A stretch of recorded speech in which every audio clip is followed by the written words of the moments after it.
Seja muito bem-vindo, seja muito bem-vinda ao podcast do INEP. Hoje, dia 31/7, um dia depois da liberação do balanço operacional financeiro da Petrobras. Resultado esse que era muito esperado pelo mercado, muito esperado pelos analistas e também pelo setor petróleo, porque a Petrobras já tinha observado um prejuízo no primeiro trimestre e, mais uma vez, o resultado traz um resultado negativo, né? Esse balanço traz um resultado negativo. Estamos aqui hoje com o Rafael Rodrigues, nosso pesquisador daqui do INEP, para analisar essa questão. Eu queria já de antemão te agradecer, Rafael, pela presença, pela disponibilidade de sempre e, enfim, deixar a palavra contigo para dar as boas-vindas aos nossos ouvintes aqui do INEP.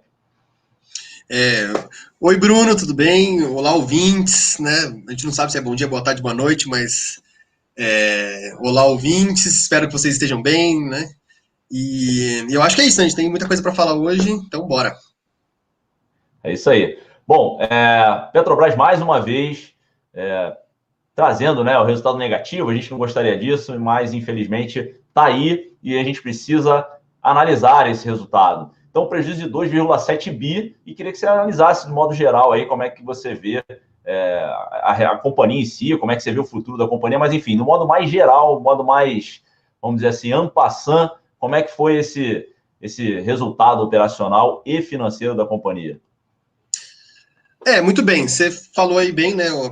A Petrobras registrou aí o segundo trimestre consecutivo de resultado negativo, um resultado menor, né, comparado com o trimestre passado, né, que foi de 48 bilhões, né, um número que chamou grande atenção no mercado, porque afinal foi o pior resultado financeiro da história da companhia.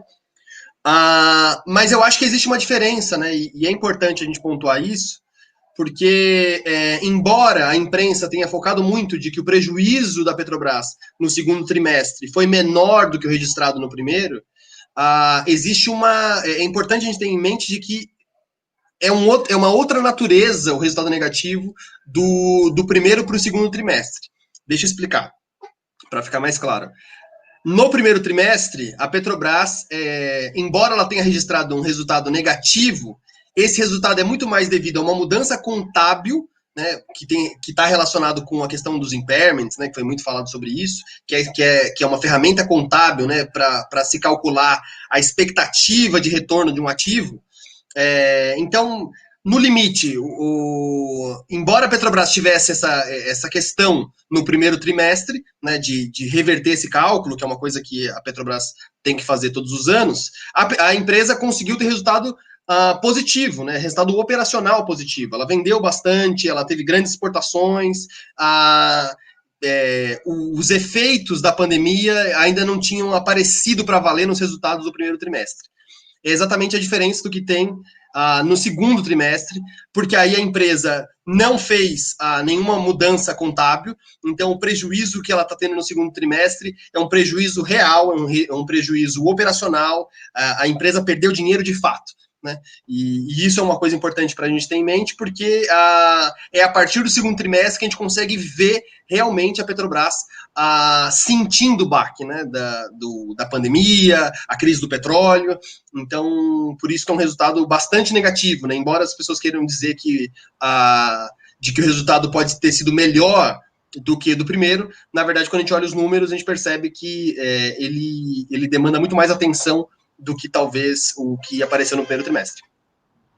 Perfeito. E o que você destaca que puxou para baixo esse balanço? O que você pode falar assim, olha, esse aqui foram pontos que acabaram pesando aí para esse resultado, ser o resultado geral negativo da companhia? Eu acho que assim, se a gente fosse resumir numa palavra, né, o que aconteceu nesse trimestre foi receita de vendas, né? A receita de vendas despencou da Petrobras. Se a gente comparar com o mesmo período do ano passado, a queda foi de 30%, né? A Petrobras teve um volume aí de receitas totais em torno de 51 bilhões de reais. Então, é muito diferente dos 70 bilhões, dos 80 bilhões que ela acabou tendo no ano passado, né? E claro, isso era uma coisa esperada, né? Afinal, a gente está acompanhando aí a pandemia, né, os efeitos que ela tem tido na economia, e obviamente elas vão atingir muito forte o mercado energético, porque afinal as indústrias pararam, as circulações, né, as medidas de distanciamento social acabaram diminuindo o consumo de combustíveis, então diminuiu o consumo de gasolina, diesel, o querosene para aviação, né, um combustível super importante para botar os aviões de pé, acabaram sofrendo aí quase chegar a zero, né, nesse trimestre. Então, se a gente fosse resumir, né, essa diminuição de receitas, ela tem a ver com esses dois lados, né? A Petrobras vendeu menos, vendeu em volume, né, de petróleo e derivados. Ela vendeu menos do que nos outros trimestres, mas também o preço que ela vendeu foi menor. Então, se a gente fosse resumir aí o que aconteceu, né, para puxar para baixo o resultado, foi a queda na receita de vendas, que aconteceu tanto pelo volume que foi vendido, tanto pelo preço, que sofreu uma forte desvalorização. Enfim, a gente pode falar disso daqui a pouco, mas, em resumo, foram essas duas coisas. Perfeito. E com relação às exportações, a gente recorda aqui que no primeiro trimestre elas foram, assim, muito faladas aí pelos analistas, enfim. Como é que as exportações, elas se comportaram nesse trimestre? É muito bom você falar, acho que é muito bom você falar disso, porque uma das coisas que ajudou a Petrobras, né, ajudou a compensar aí os resultados negativos do mercado interno, com certeza foram as exportações, né? A exportação tem sido aí um destaque da Petrobras desde o trimestre passado, como agora. Então, o que acontece? Então, desde o trimestre passado, nós vimos aí a Petrobras tendo um excelente resultado nas exportações. As exportações da Petrobras aumentaram muito, né, tanto de óleo cru quanto de derivados, desde o começo do ano. Isso se deve muito, né, a uma oportunidade que a Petrobras teve aí no mercado, sobre uma nova metodologia internacional para combustíveis marítimos, né, que acabou exigindo um certo baixo teor de enxofre na composição desse combustível, o que muitos dos concorrentes da Petrobras não conseguiam atender, a Petrobras conseguia pelas qualidades do pré-sal, enfim. Ela conseguiu, então, ter uma vantagem competitiva nesse cenário global caótico, né? Então, a Petrobras aumentou muito as exportações dela do ano passado para cá, deu uma reduzida significativa no segundo trimestre, né? Até porque o grande exportador, a gente pode até falar sobre isso daqui a pouco, mas o grande exportador da Petrobras, dos produtos da Petrobras, né, os que recebem os nossos produtos, são os mercados asiáticos. Então, no começo do ano, eles tiveram exportação violenta para lá, né, porque naquele momento ainda a China ainda estava se reestruturando, né, o mercado asiático estava se reestruturando pós-quarentenas. Mas agora, por exemplo, a diminuição de receitas comparado trimestre a trimestre foi muito grande. Mas ainda assim, comparado com o ano passado, as exportações aumentaram muito, né? A grande questão é, como a gente estava falando ali no ponto anterior, embora a Petrobras tenha exportado mais em volume, o preço do petróleo despencou, né? Então, por todas essas questões, a gente tem acompanhado aí, questões também geopolíticas, né, da OPEP com a Rússia, enfim, que criaram uma guerra de preços, o preço do Brent desabou e a Petrobras sentiu para valer nesse trimestre essa desvalorização pesada do Brent, né, e também dos derivados em menor escala, mas também tiveram queda. Então, que acabou tendo um resultado não tão bom como poderia ser, né? Então, ela exportou mais em volume, mas com o preço muito baixo, ela acabou quase que igualando, né, nas exportações, por exemplo, o que ela conseguiu oferir no mesmo período do ano passado. Então, eu acho que esse é um ponto importante para a gente entender, né? Então, assim, enquanto a Petrobras, no mercado interno, ela teve uma queda violenta, por causa das medidas de quarentena e a diminuição do consumo, ela foi compensada, né, parcialmente pelos efeitos de exportação. Não tanto como aconteceu no primeiro trimestre, mas ainda assim foi um resultado bastante significativo, né? Bom, aí você falou de exportação. E um dado que ficou assim em destaque para nós foi a questão da China. A China, vamos dizer assim, que pegou no colo esse dado da exportação e levantou, né? Porque a gente pega aí 87% da exportação de óleo cru da Petrobras foi para o país asiático. E como é que você vê isso? Como é que você analisa essa concentração do mercado externo aí, né? Enfim, da exportação da Petrobras, do comércio exterior da Petrobras, focado na China? Eu acho que assim, realmente é um dado que chama muita atenção, né? Como 87% das exportações da Petrobras estão destinadas a um único país. Né? É claro que a gente entende que tem uma questão conjuntural de curto prazo, né? A gente tem que vender para quem quer comprar, então se os chineses querem comprar, acho que é uma oportunidade de mercado que não dá para perder. Mas a grande questão é que talvez é importante a Petrobras pensar um pouco mais em relação à estratégia que ela tem adotado, né? Porque a empresa ficar muito focada na exportação de óleo cru e para o mercado asiático, eles apresentam dois tipos de problema. Né? O primeiro, a gente viu claramente agora pela questão do Brent. Né? O preço do Brent se desvalorizou demais.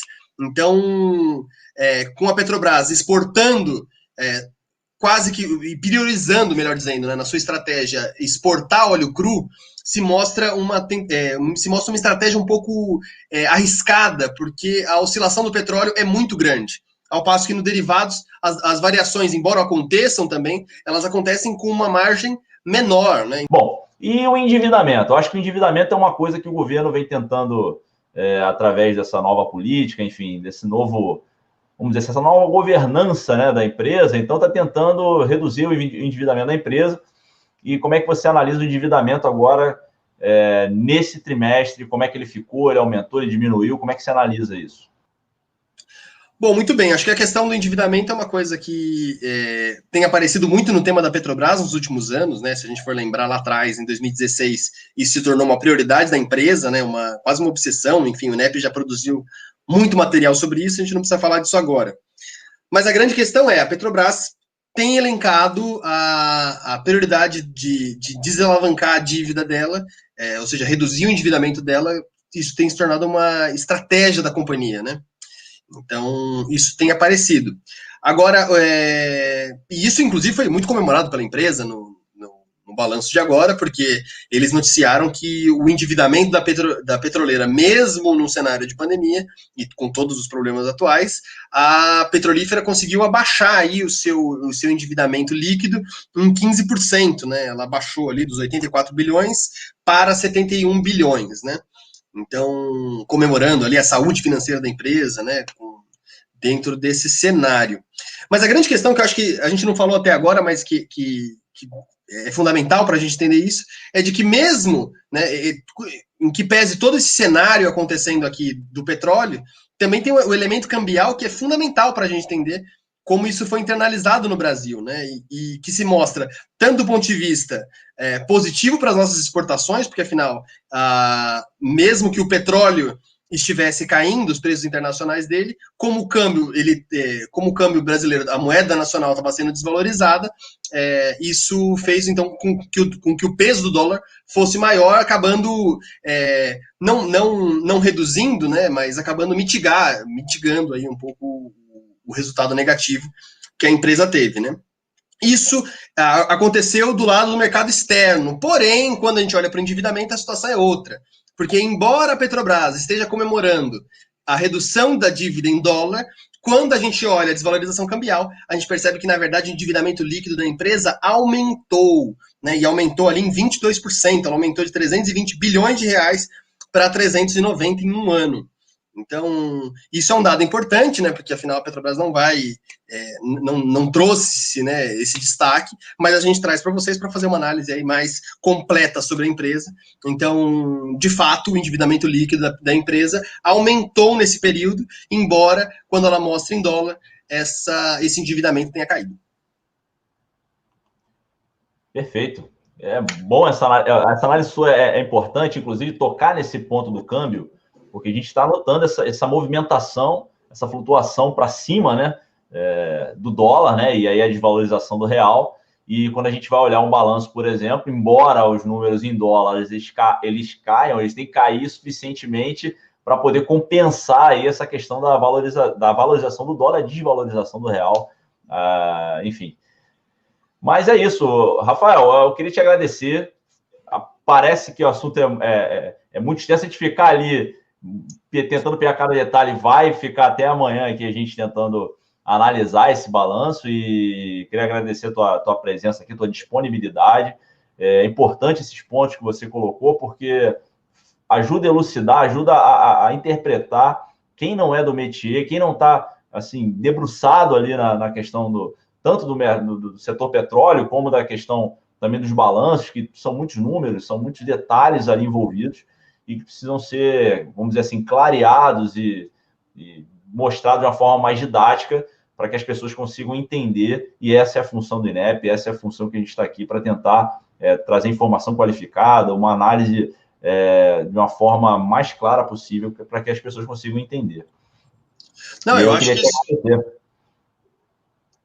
Não, eu queria agradecer, a participação é sempre boa, a conversa sempre é boa, né? Mas também eu entendo que é muito importante, né, a gente escapar um pouco desses releases, né?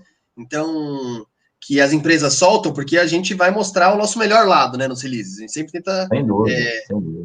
não mostrar a nossa sujeira, né? E aqui no INEP a gente tenta fazer uma análise um pouco mais crítica, tentando falar aquilo que a Petrobras não gosta que seja falado, e tentando mostrar o lado crítico da coisa, né? Então, o lado estratégico, enfim, a postura que a empresa tem tomado.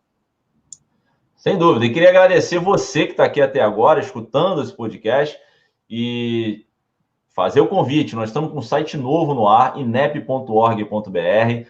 Temos lá artigos, o novo livro do INEP já está lá, tem revista acadêmica, você pode baixar também texto para discussão.